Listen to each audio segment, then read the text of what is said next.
Hi there and welcome back to the garden. It's November at the moment and it's pretty cold and there's still some midges around, but we're going to try and plant some garlic today. Now, because we associate it with the Mediterranean, you might think that garlic's not going to grow in a cold place like Scotland, but actually it'll grow really well here. In fact, there's a company up near Inverness called the Really Garlicky Company, and they grow acres of the stuff, so it can be done. A lot of it is going to be down to the type of soil you have, however, and there's always a chance that it might not make it through the winter. I've never tried growing garlic in these beds before, so I'm going to give it a go this year and see what happens. Now, we're used to seeing garlic in lots of forms in the supermarket, but the type that we're probably most familiar with looks like this. This garlic's been dried and will actually keep for quite a long time if you store it correctly. But this is called a softneck garlic, and it's not actually what I'm going to be planting today. What I'm going to be planting today is a hardneck garlic, and it looks like this.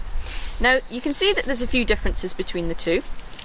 The cloves of the hardneck garlic, which is this one here, are much bigger, but you get fewer of them.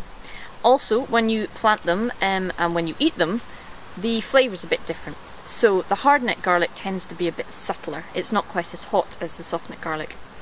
This one's also a bit hardier, which is great for my garden because I live in Scotland.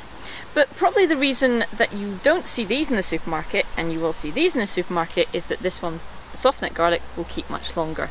This one you have to treat more like a fresh vegetable. I've had a bit of strange luck with my garlic this year because I haven't actually had to buy any of it. I've got it all free from other gardeners, some of whom I met off the internet and some are just friends that live locally.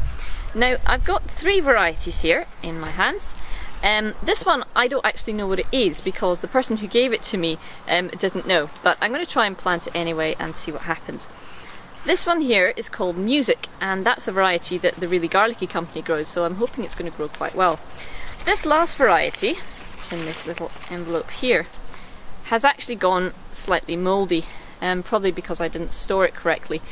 And there's various ideas about this on the internet as to whether you should plant mouldy cloves of garlic or not.